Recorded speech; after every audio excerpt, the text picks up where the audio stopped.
討好人哋嘅意思係咩呢？你冇真心去同人哋建立關係，即係咩呢？其實人哋都有感覺嘅，人哋會 feel 到，知道你唔係真心。呢一個就係令到大家會喺背後講你壞話嘅原因。Hello，大家好，我係 Winnie 啊，又到咗天使神諭卡嘅占卜時間啦。今日咧有一個男仔，佢咧話俾我聽，佢喺公司同啲同事之間嘅關係比較複雜。佢話有一啲同事咧，表面上同佢關係咧就幾好嘅，但係佢又知道啲同事喺佢背後咧係有講佢壞話嘅。咁佢梗係覺得唔開心啦，唔知應該點做啦。咁可能因為咁嘅關係啦，咁佢就話佢最近就有諗緊想轉工，但係佢又驚喺新嘅工作環境都會遇到相同嘅事。咁好啦，我哋先開一個牌睇一睇，到底佢而家實際情況係發生咗啲咩事先。呢個牌都係其中一隻我好喜歡嘅牌嚟嘅。我感覺係咩呢？呢個女孩子而家面對緊嘅問題，主要原因都係來自於佢太過渴望得到別人嘅關注而衍生出嚟嘅事。點解我會咁講啦？我會睇到就係，首先點解啲同事會講你壞話呢？一定有啲原因嘅。我睇到係佢太渴望同啲同事建立關係，然後做咗啲咩嘢呢？佢會刻意去討好人哋，為咗想同佢哋有好嘅關係。嗱，原本咧你想同人哋有好關係呢件事冇錯，但係你用咗嗰個方法係討好人哋。討好人哋嘅意思係咩呢？你冇真心去同人哋建立關係，即係咩呢？其實人哋都有感覺嘅，人哋會 feel 到，知道你唔係真心。呢一個就係令到大家會喺背後講你壞話嘅原因。咁所以就咁單睇呢一張牌啊吓，呢一個位你必須要改變自己嘅，用翻自己嘅真心去同人建立關係，係啦。咁好啊，我暫時睇到你講到呢度先，就呢隻牌，我哋開一個意見牌，再睇一睇意見牌有冇啲咩其他嘅意見俾你。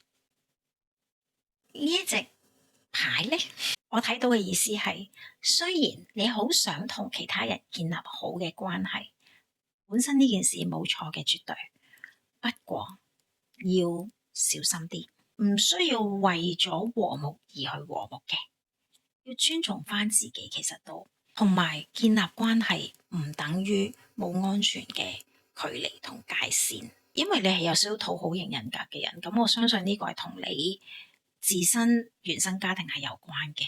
咁因為今次唔係講家庭嘅部分，所以我就唔岔開去講啦。但係你係會好習慣性想做一啲嘢去 please 人哋，令到人哋睇到你啊、欣賞你啊、讚你啊，呢啲咁樣嘅嘢要改嘅，要改嘅。你唔需要用討好嘅方法去同人建立關係，唔需要用討好嘅方式去讓人哋見到你嘅好，你已經好好，明白嗎？咁你如果話我哋自己係除咗做諮詢以外可以做嘅嘢咧，就係做書寫練習啦。對住鏡做又得，寫亦都可以。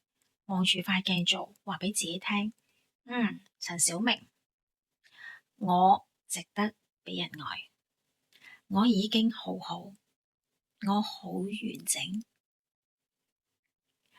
我就係我啦，就係咁樣。寫更好，可以兩樣一齊做嘅。好多時唔好話講到咁複雜啊，淨係我而家叫你望住塊鏡講，我已經好好，我好完美，唔係好多人講到噶。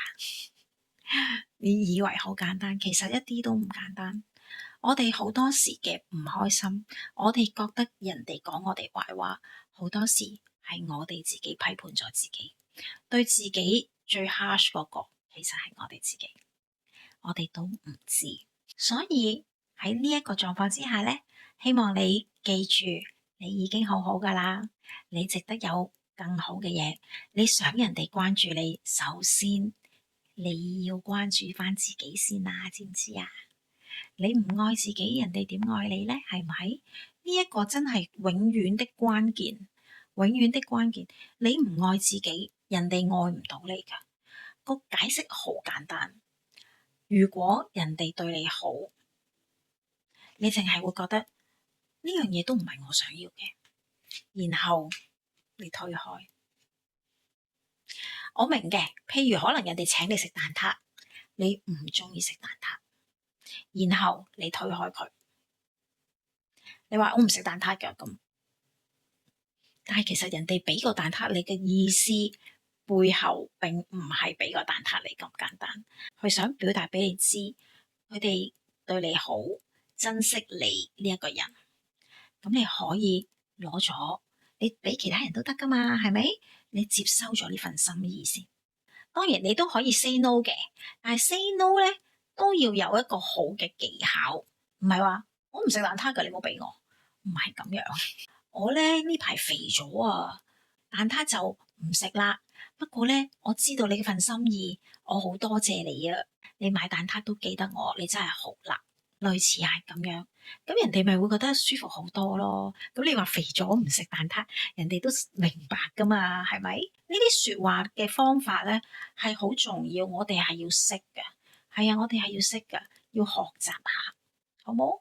咁當然啦，去翻嗰個位啦，就係如果你發覺，咦，我跨越唔到啊，道理我明白咗啦，我點都做唔到。咁呢啲狀況真係要做諮詢，去協助你將嗰啲你過渡唔到嘅位置，喺諮詢嘅過程幫你清理咗佢，清理咗永遠都係最快最緊要嘅一個步驟。始終都係嗰樣嘢，就係佢係存在喺一度，你唔處理佢，佢唔會自己憑空消失噶，明唔明啊？大家要謹記謹記謹記謹記。如果睇緊今集嘅你都有相同嘅經歷嘅話咧，歡迎大家留言俾我，同我哋交流下。另外記住 like 埋同埋 share 啦，仲有記住撳埋上面個鐘仔，有新片咧就會通知你噶咯。咁我哋下次再見啦，拜拜。